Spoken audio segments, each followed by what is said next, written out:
before I like give this shit up forever, I'm going to try and see if someone will pay me to do this in front of people. They're screaming at me, you get the off the stage. They started throwing shit. It was hardest crowd I've ever played for. Part imposter syndrome, part like anxiety about whether or not I was interesting or entertaining enough to keep this going as like a sustained career. Milk,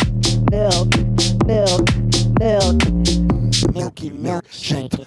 Woo! Marc Rebillet, aka Loop Daddy, aka the Mozart of Dallas. He's gone from performing to a camera in his room to playing Coachella in just a few years. He's constantly going viral with his raunchy, funky music that he improvises on the spot with a live audience. He often plays these songs out in public wearing nothing more than his underwear and a robe. How does Marc react when he gets booed off stage? How is he able to create banger after banger without any preparation? And why did his music cause beef with the Prime Minister of France? I'm Anthony Padilla, and I spent today with Marc Rebillet to find out.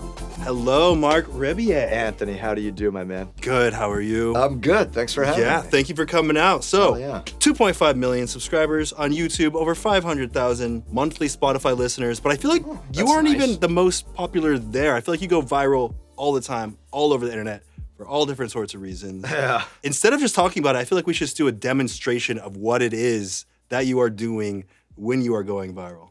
Yeah. You down? Yeah, let's do it. I feel like we could spend forever talking about how you create what you create, but I feel like we just got to do a demo. What do you think about a good little demo? I'm down, dude. You down to do a little demo? We could spend forever talking about it if you'd rather do that. I would rather see it. Okay, cool. I would rather see it happen. Yeah, let's do that. Let's do that. I'm better at that I'd rather part. hear it. Okay. Let's go. Okay, so what we're going to do, I think, is maybe we'll have you just give me something to any rhythm. It doesn't have to be a beatboxing thing. You could do like, but you could do any old thing that's to a rhythm. All what you want to do. Milky milkshake.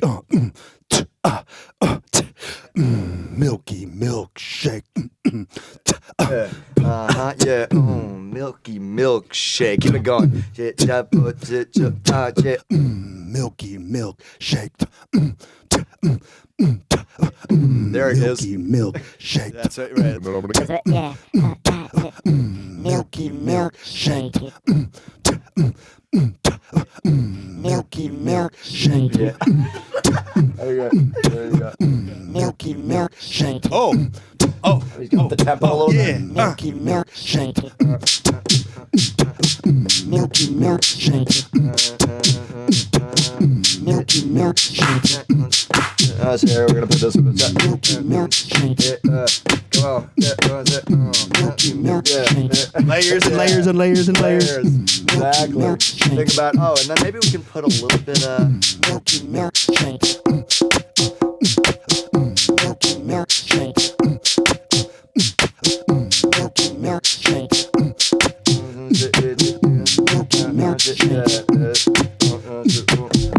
Milky milkshake.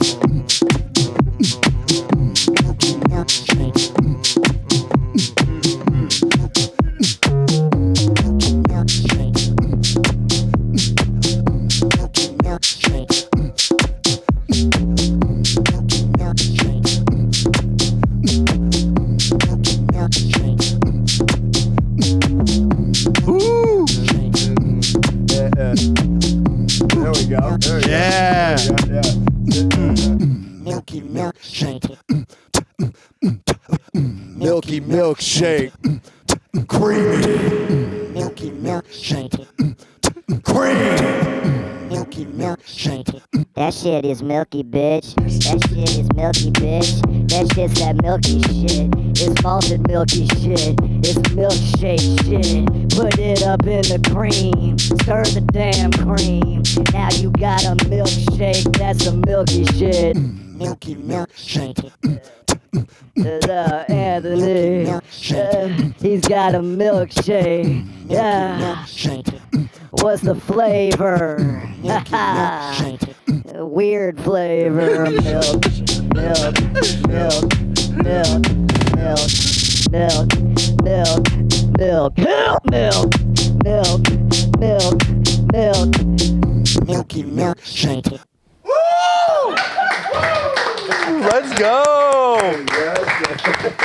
It's all about that cream. all about that cream. milky, The milkiness, the viscosity, the density. the perfect amount of drip. That's you know right. what I mean? That's right. When I'm pouring that straight down my gullet, I want it to be a certain consistency, and I felt it. I couldn't agree more. That's part of the magic. It feels like a live show, which I feel like we've gotten so used to this idea that everything is streamable and accessible at any moment. So it kind of reduces the charm, I think, that it has of having that live element that you had to be there. Yeah, true.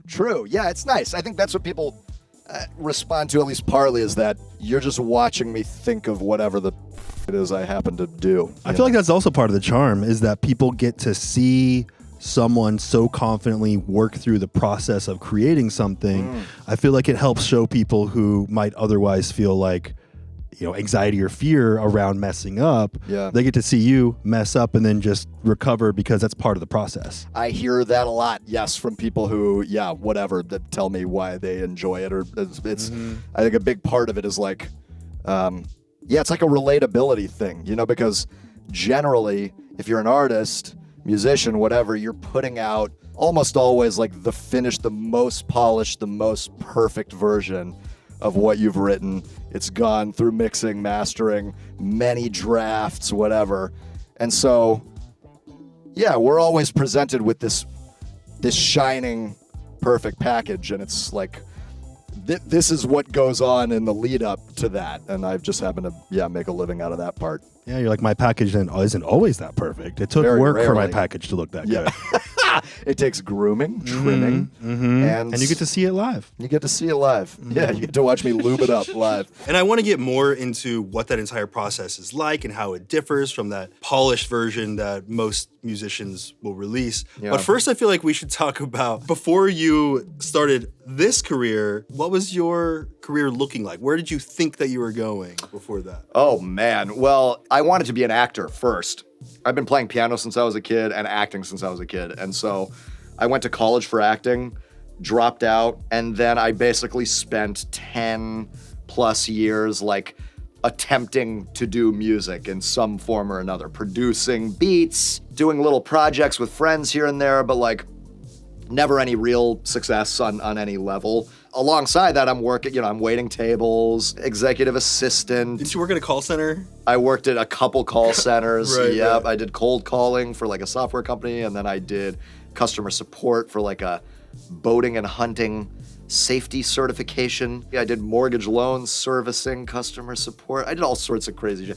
And then it's like every once in a while I would give up on the music thing because it had been so long and I didn't feel like I had what it took. And after a decade, I was pretty much convinced that I wasn't gonna make it. Were you attempting to go the traditional route of creating music that was polished and, recorded in the studio and then released and then you tour and like do that kind of thing? Yeah, exactly. I mean, touring, that was... Sure. It was a pipe dream. It wasn't even a thing. I basically was trying to make stuff that was interesting enough that it could stand alone as like maybe an album that I would release, or the thing that I was more expecting was to make like beats for rappers and become a producer. Got it. Basically. I guess that was the dream. And did you kind of start going down that path? Tried. I was like, I made a bunch of beats under this different name. I never got paid to make shit for anybody. I was just making shit and putting it up on SoundCloud. It was like nothing. So when did this start to happen then? So basically somewhere along there, I moved to New York, and then I found out about Reggie Watts. You know Reggie Watts? Yeah, I know Reggie. That is the dude. He's like the OG improvised performance guy with a looper. He really like started that. I have the great fortune of calling him like a very good friend now. I've said this many times before, and it's just the truth that like without his show, I straight up would not be doing this. I probably would have given up. He's directly responsible for my success, I would say. And so I saw his shit at some point, and he just like blew my mind. He was like being able to do this kind of performance off the cuff. I just took in all of his shit. I started watching him a bunch, and it was very inspirational. I was like, if I could do some version of this in my own way, that would be pretty dope. So at one point, I bought myself as a Christmas present this looper that I still use today, and learned it very quickly. That's part of what drew me to it, is that it felt very natural. I just took to it very naturally, because I already at that point knew music production, had been doing that for a while. What was it that attracted you to doing this kind of thing live? What was it that made you feel like this was different? You know, I have built in, because of all the theater I did and acting I wanted to do, performance energy, and have always been very comfortable on stage. I'm comfortable on stage. I'm comfortable in front of people, so that part was already done. And then it was basically this little transition of going from doing traditional production on the computer to like making little videos of me doing production with this looper. I just set a camera up and filmed myself making these little songs in like one take. Some of them were like rehearsed a little bit ahead of time, some of them weren't, but like it was this thing of you're just watching me make a song in about 2 or 3 minutes, you know? And so those are the videos that slowly, over the course of like a year or two, started to gain some viewership. You know, I get like 20, 30,000 views. And then at some point down the road, I lost a job. And it was at that point that I basically had like 2 months of rent to decide, okay, before I like give this shit up forever, I'm going to try and see if someone will pay me to do this in front of people. If not, that's it, hang it up, give it the fuck up. I was like almost 30 at that point, and it was like, I've had enough of like torturing myself with this dream. So you went full in though, you know, you're like, this is the last ditch effort. Let's put it all in, let's see what happens. That's what did it. So how did you make the next rent? I paid rent within a month. I was paying rent. It was actually the first dude who gave me a chance was a dude who I used to wait tables for. He was like, come, I'll pay you $150.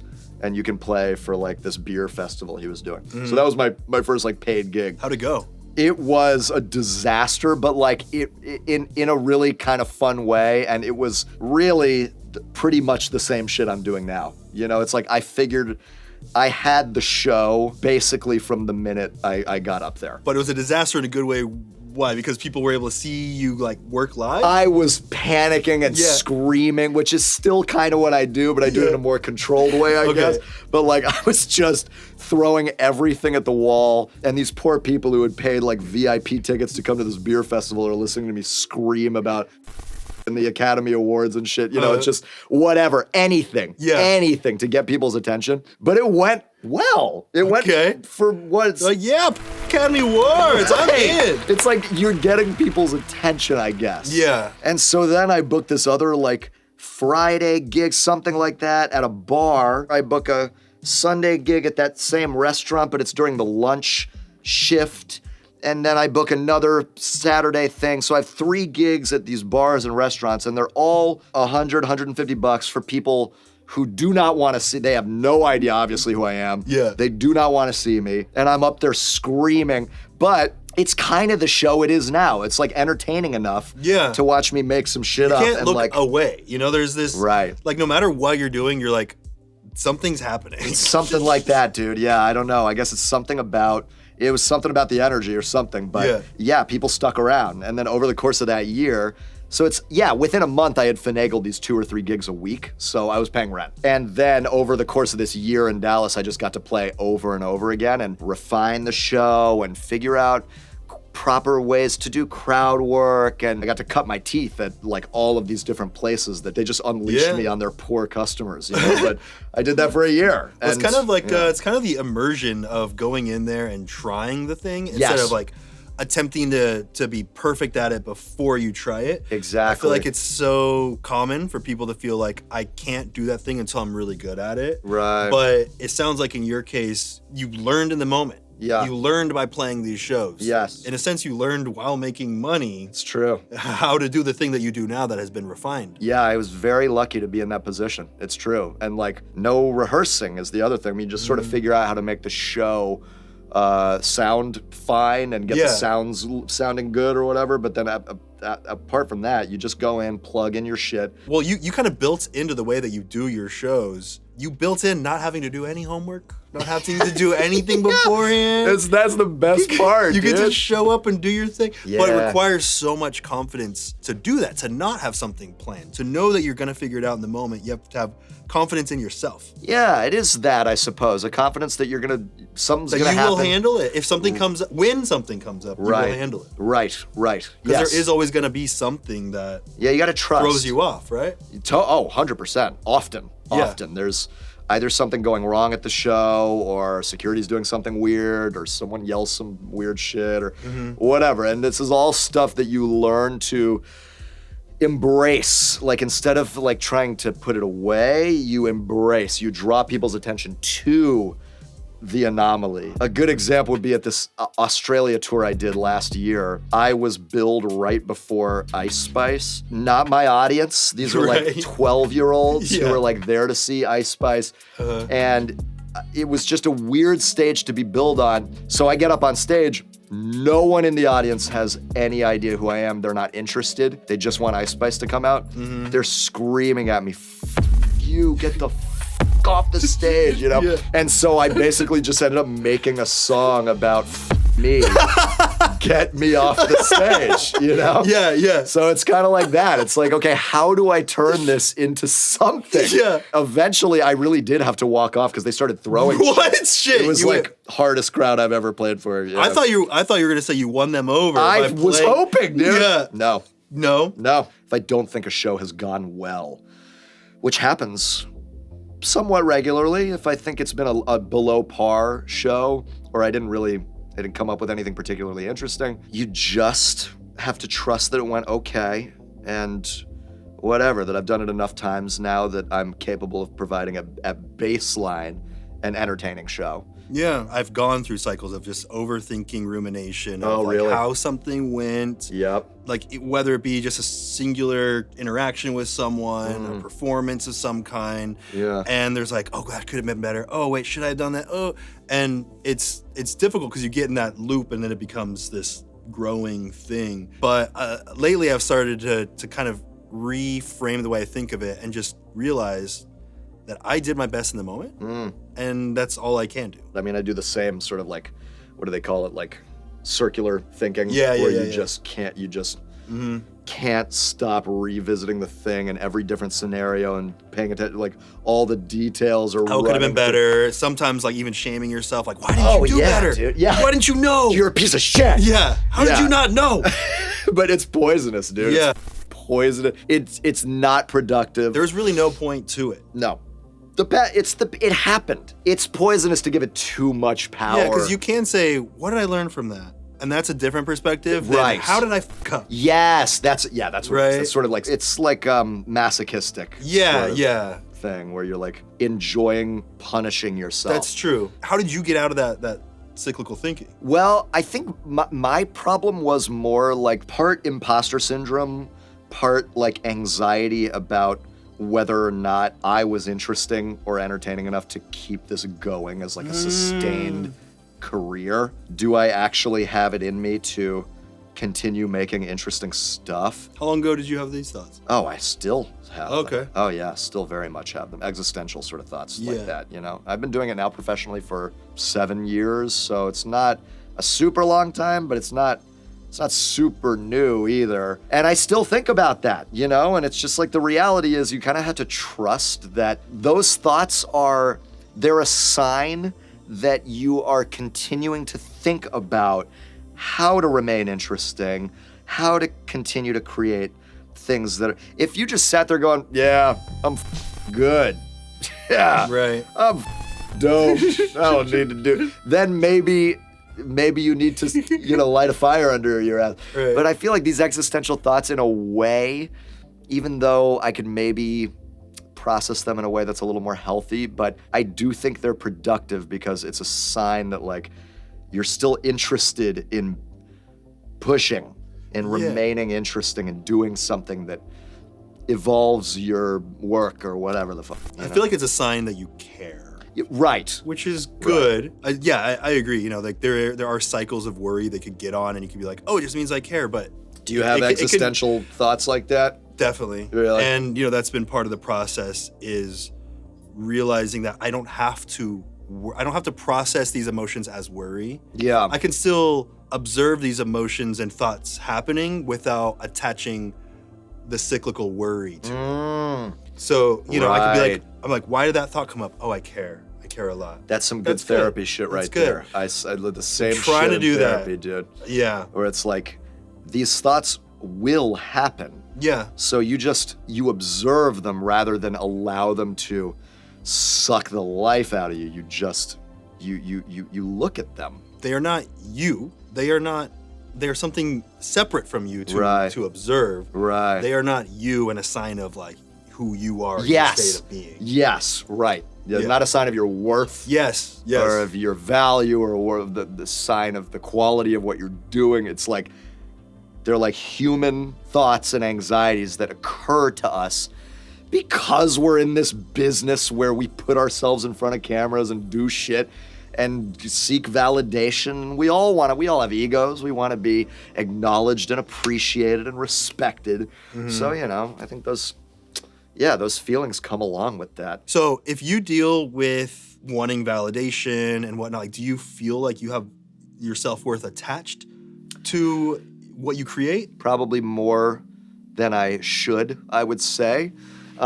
Even though the other thing I'll say is that I am pretty confident. I mean, I'm pretty confident and generally happy with the stuff that I make. It's not like a crippling thing, but I definitely, to a degree, attach my sense of value, integrity in that way to the stuff I'm making.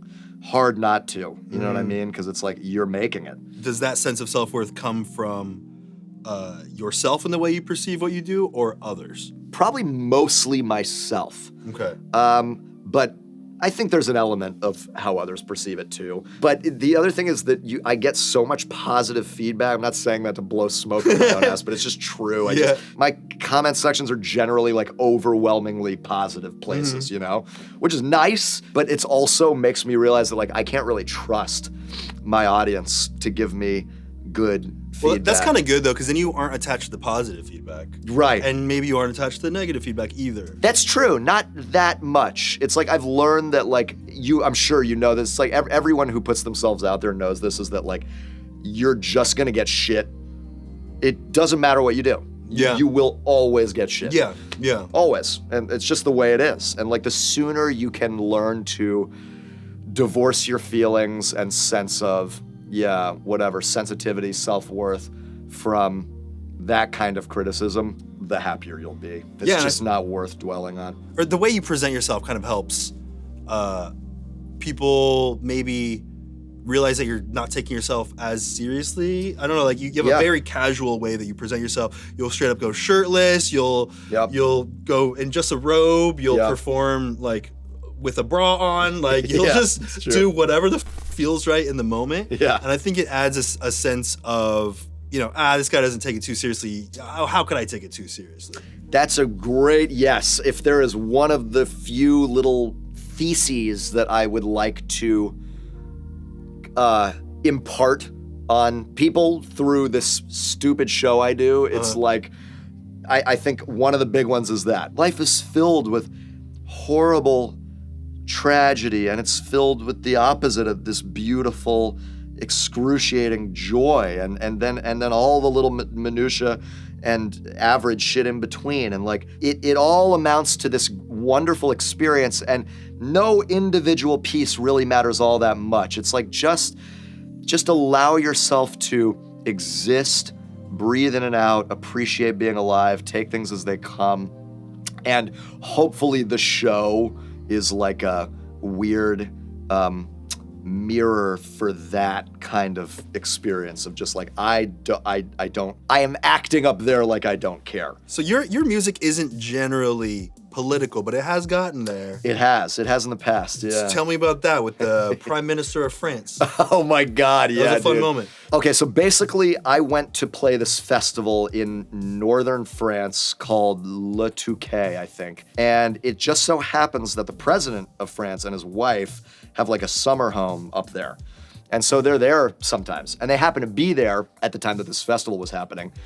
And Macron, who is the French president, Emmanuel Macron. I don't like, Close enough. I don't like switching it. I was just talking to my girlfriend about this the other day. how, Like switching a it's French annoying. accent? Yes, when people have like, it's like you can speak in that accent, Yeah. but you're having a fully English conversation, Yeah. and then you just move really quickly into like a croissant, like into a French-ass accent. Wait, so what's the Just French say ass? croissant, What's bro, the French ass way to say it then?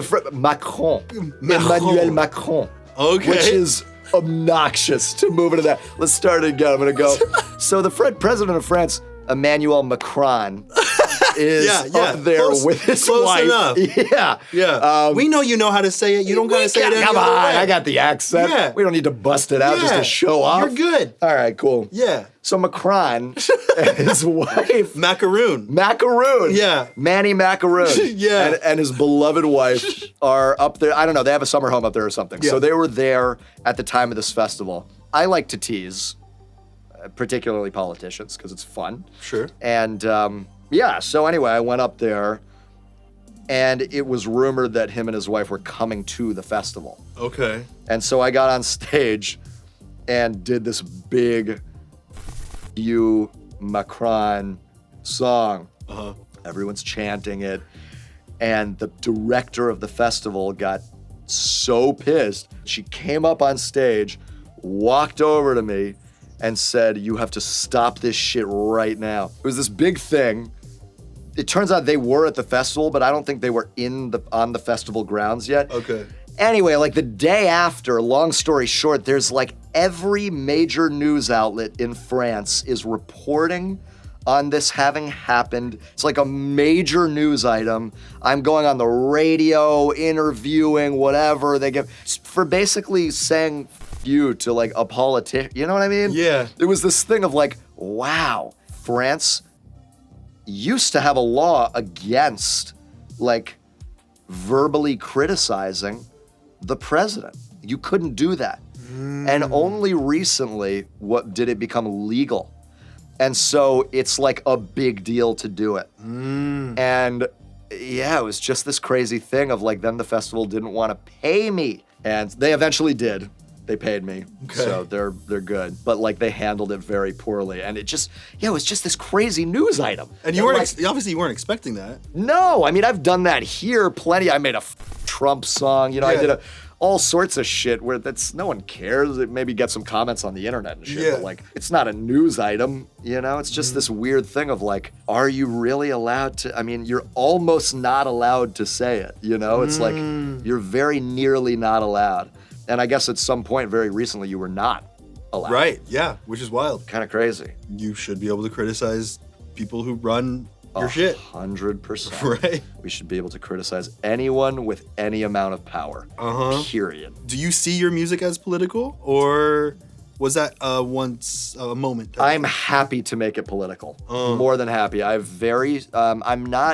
say I'm not particularly politically educated in terms of details, but I do have very strong opinions on the imbalance of power, imbalance of wealth, and I do know a good amount about how that's been misused in the past. I will more than happily criticize anyone and everyone in those seats of power. Because it's like, you. Do you feel like anything from your childhood set you up to have this kind of mindset and approach to life? What do you think it was that kind of gave you this point of view? I'm an only child, so it's like every only child, or most, you're like the light of your parents' lives. Yeah. You know what I mean? Yeah. So I was very loved, very supported, very encouraged. They put me in a bunch of things to see what I would like the best. Theater and then piano, and those are the things that I like really took to. But, so yeah, it's this sort of open encouragement to do the things I love and being supported in those decisions. Even when I think there was a lot of times where I did things with, dropped out or whatever that they didn't agree with, and that we argued about, but ultimately, they're there to support. And so I think that loaded me up with these feelings of that extra energy that I can give away now to other people of, go get it, do the thing you want to do, you can do this. You have it inside you is a lot of the motivational messages that come out of my songs generally, or like, you know, a lot of motivational shit like that. Broad, you are loved, I love you, you can do this, you got this kind of thing.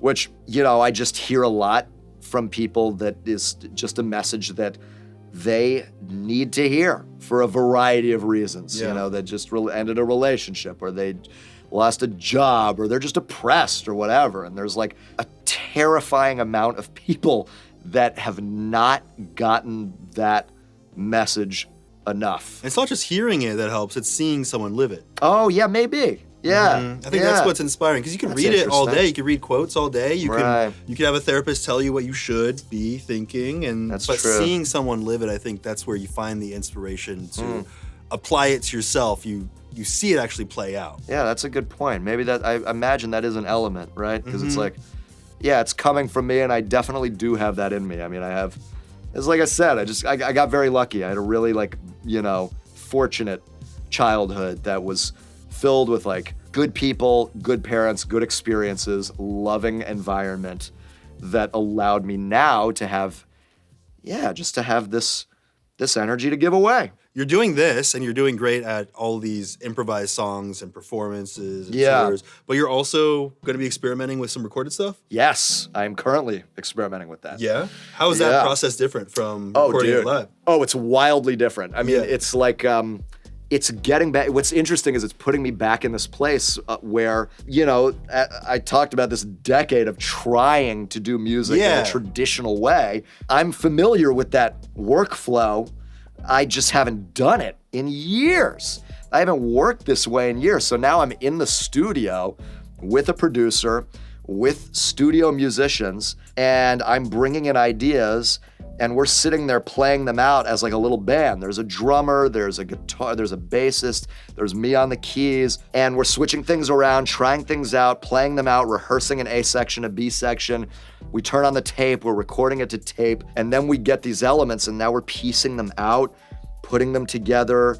I'm thinking about lyrics and writing them. It's all shit that I never do. Yeah, how's that process been for you? It's good, dude. It's really invigorating. You know what I mean? It's like a different, just whenever you take something and refresh it or put it in a different context, if it's something that you like to do or something that you like, it's nice to see something through a different lens. You know, I already know pretty well this way. I get to see the same thing and work on it this way. Well, I feel like you almost have went into hard mode first. Yeah. And then now you get to do the way that people are usually most comfortable doing what they do. Yeah. Do you feel like doing all these live shows and improvising in the way you have has helped you approach this in a different way? It's definitely made me very confident in what I'm looking for, you know, because it's like through these years of playing these shows where I have to make snap decisions every night,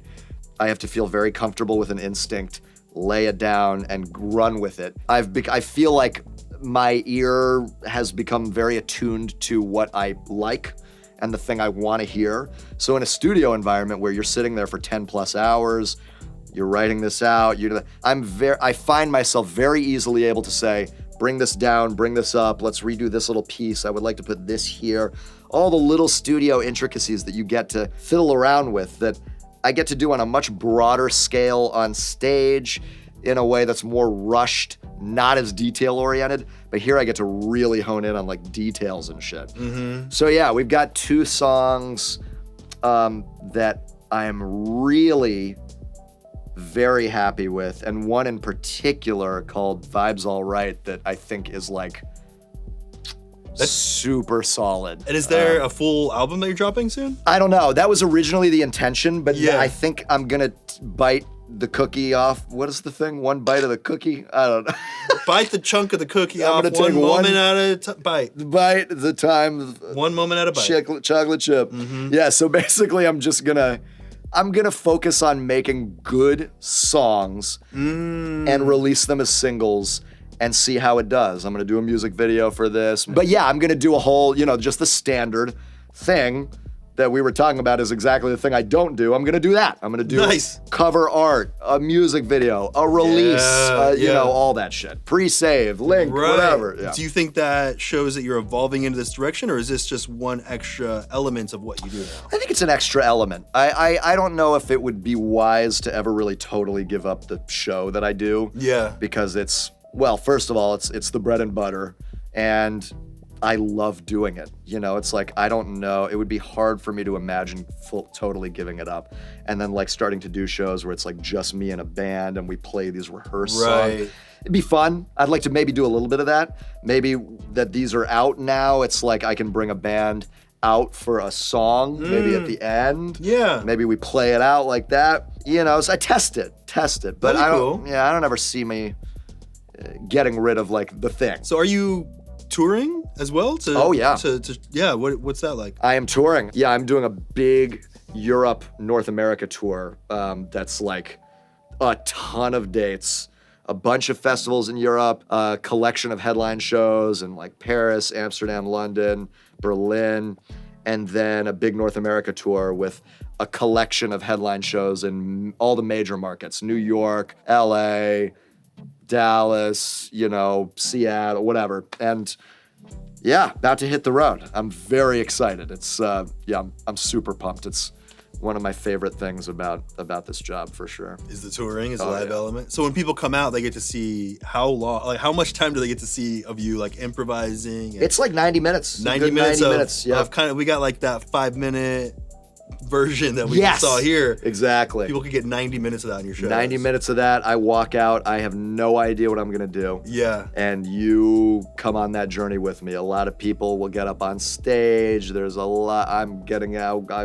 run out into the crowd. I don't know. Yeah. It's chaos. Every night is chaos. And it's, yeah, man, it's just great. I think maybe the most interesting part about it is that someone, if they wanted to, could go to every show of yours. Yes, they could. And it would be a new show every time. That's true, man. They would never be like, oh, I saw this set before. It's true. That's there crazy. are people that come to stretches, you know. It's like if they're like West Coast based, they'll come to the Pacific, you know, they'll come to the Pacific Northwest down to LA or whatever. Yeah. And it's fun. It's fun, yeah, because you're getting a different show. I mean, that's something unique, you know. Not many performers are able to offer that. That's true. It's true. It's something a badge I wear proudly, that you don't get the same show twice. You get the same idiot up there screaming about shit, but it's a different show. Same idiot, different show. Same idiot, different. That's nice, actually. You can have that. Thank you. Yep. I want. You can invoice me. Okay. Yeah, I think I will. Venmo or Zelle? Yeah. Zelle works. Zelle, okay, good. Yeah. Something has to be wrong with anyone who is willing to pursue power at that scale. Okay. You know what I mean? There's something there. There's something inside you. Like a reason for it? Yes, that is driving you to so ruthlessly pursue power at that scale. I want to be the top, the best. I want to climb over everyone else. I want my decisions and have to matter. Right. Something's not right there. You know what I mean? It shouldn't be allowed. It's like you... Oh, and the police are coming for you. Here they go. That shit. You can't say that shit. Cuff me. Yeah. Cuff me, bro. You're out.